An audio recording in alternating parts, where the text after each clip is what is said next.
ए टोरी, अरे ते कहाँ ले आए हास? हाँ छत्तीसगढ़ ले आए ते छत्तीसगढ़ ले आए हास और छत्तीसगढ़ ले आए हास तब बने करे हास। लेकिन ये कौन गांव में आया जानता? कौन गाँव हुआ? ते छत्तीसगढ़ ले आया हास, एक गांव के नाम है पिनौरा। तते छत्तीसगढ़ ले मध्य प्रदेश के पिनौरा गांव में आए हास। ते आए हास तब बने कर रस्तूरी, लेकिन यह सोच समझ के रेग में काबर जानता?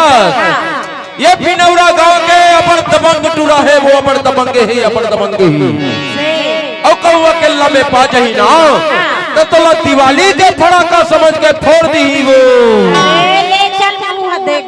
एक बार तो कहता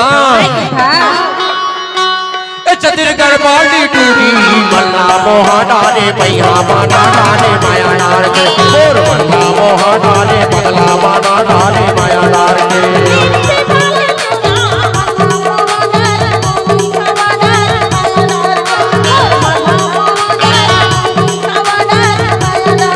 छत्तीसगढ़ वाली टूरी मल्ला मोहा डाले भैया बाना डाले माया डाल के और मल्ला मोहा डाले पगला बाना डाले माया डाल के।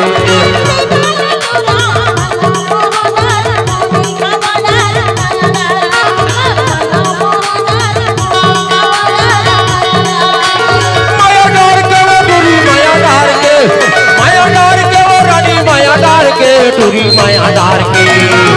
ओ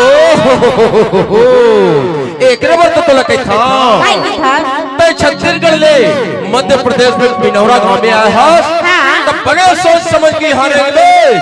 काबर के पिनौरा गांव का टूरमन अबर दबंग है, वो अबर दबंग ही तब तो वहां के था छत्तीसगढ़ बाटी टूरी मल्ला मोहा डाले भैया बाना डाले माया डाल के और मल्ला मोहा डाले पगला बाना डाले माया डाल के।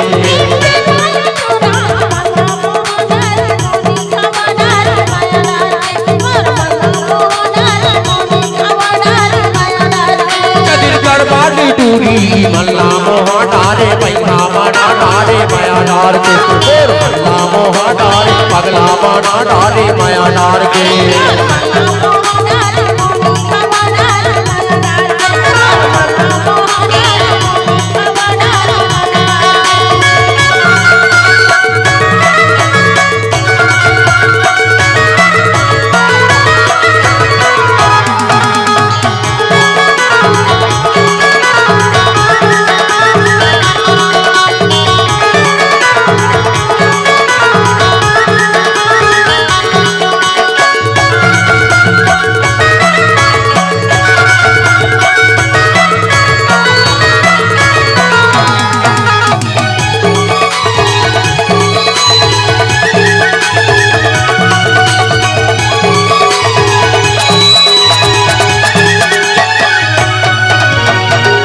रे बाजा मायन बाजा वो